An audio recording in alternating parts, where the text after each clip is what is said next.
inyo lahat. Mangabi! Naman tayo muli, nag-ipon-ipon at maglabas ng sama ng loob sa gobyerno itong Marcos. Hindi ko lang kung anong itatawag ko sa iyo. Marcos, President?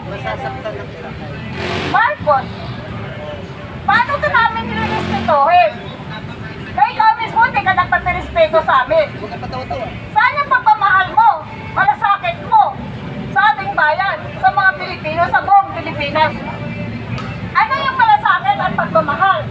Kung talagang mahal mo ang Pilipinas, mahal mo kami mga Pilipino, at may namalasakit ka sa amin, dapat bumaba ka na dyan! Wala kang kwentang presidente! Anong ginagawa nyo kundi magnakaw na magnakaw na magnakaw? Nakaw pa more hanggang sa maubos ang pera ng Pilipinas. Tama. Saan na pupunta ang pera ng Pilipinas? Ha? Hindi naman kayo nakakatulong eh. Nakaw na naman ginagawa nyo eh. Kahit hindi namin nakikita yon, pero nasa utak namin, nasa isip, dahil sabi nga, ang Pilipino ay matatalino. Hindi kami bobo, hindi kami mangmang. Yan ang sasabihin ko sa inyo, Marcos, walang-wala na kami tiwala sa inyo. Kahit anong gawin niyo pa, lumuha man kayo ng dugo, naubos na pasensya namin sa inyo. Wala na yung tiwala, ubos na. Kung ipababalik niyo man yung pera, okay, fine. Ibalik niyo lahat. Trillion, billion, million. Ibalik niyo yun. Dahil yung mapapakinabangan ng mga tao, ng mga mahihirap, tukha, kapuspanan, andun na lahat. Sana ginamit niyo yun sa kabutihan. Siguro mas bilib pa kami sa inyo kung yung mga pera na yun, ginamit nyo sa pagpatayo ng bahay para sa mga mahihirap at sa mga eskwelahan at kung ano-ano pang ahensya ng gobyerno na nakakatulong sa mga mahihirap. Pero wala kayong malasakit eh. Wala akong nakikita nagmamalasakit kayo sa Pilipino, sa buong Pilipinas. Ang nakikita ko lamang sa iyo, yung ganit kayo sa kapangyarihan. Ganit kasi sa pera. Gusto niyo pira. Mamamatay ba kayo? Madala niyo ba lahat? Hindi! Doon niyo dalhin kay Satanas. Doon kayo pupunta lahat. Grupo ng mga sa Congress, ng mga magnanakaw, maging presidente. So, nawala na yung respeto namin sa inyo. Wala na talaga. Wala na tiwala. Naubos na. I don't think kung may tubalik nyo pa yung mga pira na yan, dahil hinakot nyo na yan sa ibang bansa.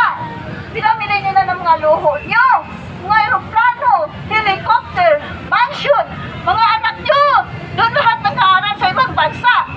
So, sana yung mga pera, wala na. Paano nyo kung ba babalik yun? Kaya, Marcos lang ang tawag ko sa iyo.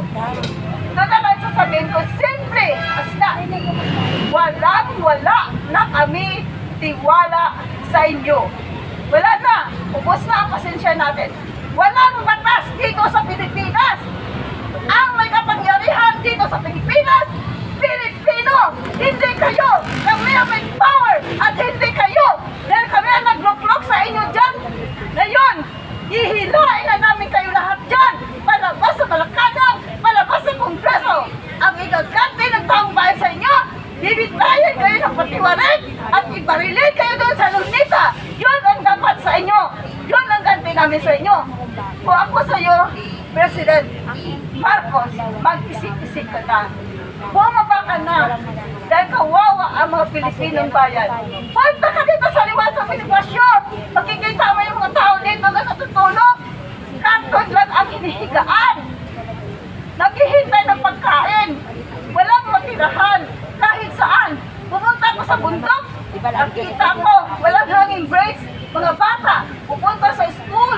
Tatawid sa ilog na malawak. Lahat ng tag-ulan, hindi sila makakapasok. Minsan, wala silang chinilas. Nakapalang pag pumasok. Wala kayong gawa. Saan yung gawa nyo? Wala kayong mga budhi. Sunod na yung makabilwa niya sa langit. Doon na kayo ka sa Satanas.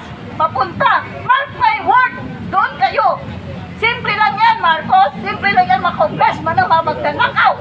Wala kayong hiya. Ang kakapal ng mukha nyo. Dapat mag-isip-isip na kayo. Pero Pero ubos na. Sagat na ang galit namin sa inyo.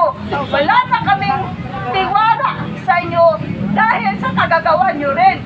Sa mga ginagawa nyo sa taong bayan, ginagago nyo kami, pinapaikot-ikot.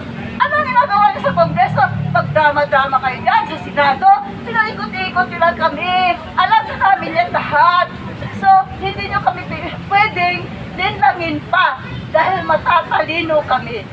So please, kung ako sa iyo, President Bongbong Marcos, kung mahal mo ang taong bayan at meron kang malasakit at tunay na pagmamahal, bumaba ka na, mag-resign ka na habang maaga pa dahil ang galit ng tao sobra-sobra na. Thank you. What ka naman?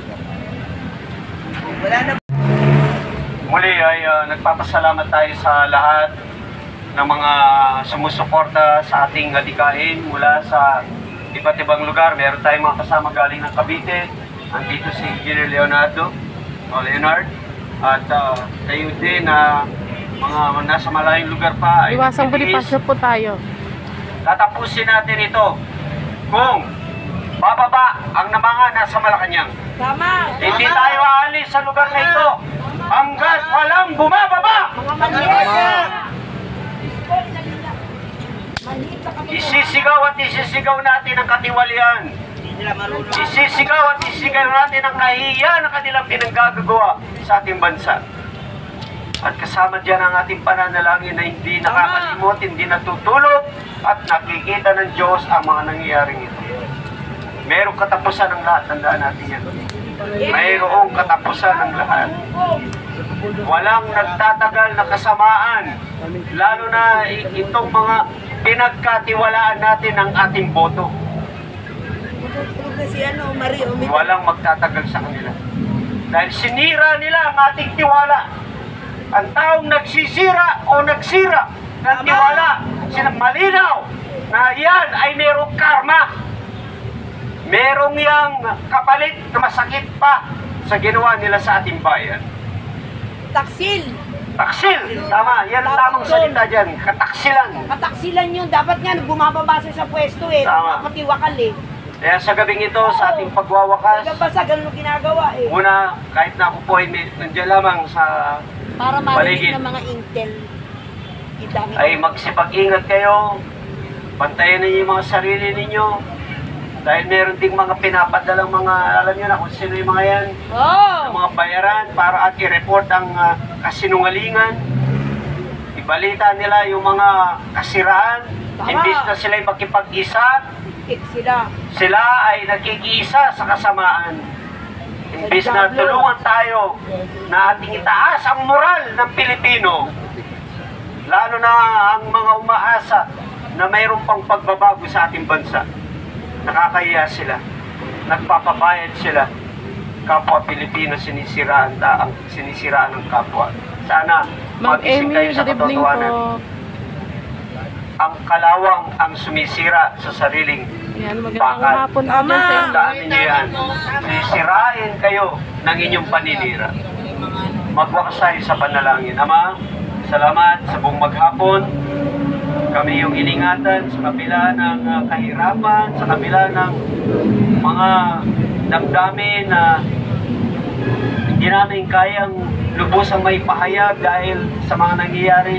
At Lord, salamat sa mga matatapang, sa mga nandito na nagsalita, maging sa aming mga kababayan na sa ibang bansa, sa aming mga leaders na alam nila ang kanilang gagawin, ngunit sila'y napipigilan. Alam mo kung sino mga yun, Ama. At alam mo din kung sino yung mga sinungaling, ang mga nagpoprotekta sa kasamaan, nagtatago sa likod ng salapi. Ama, pinagkakatiwala namin sa iyo ang mga taong ito. At sa gabing ito, magkaroon kami ng mapayapang pamamahinga kahit sa lugar na ito lamang, na ang aming mga higaan ay matigas at malamig na semento. Ay kayo ang siyang mag-ingat sa mga kalusugan ng aming mga kasamaan. Salamat, Ama. Muli, pinagkakatiwala namin ang lahat at ang aming bansa sa ngalan ng Ama, ng Anak, at Espiritu Santo. Amen. Amen. Amen. Amen.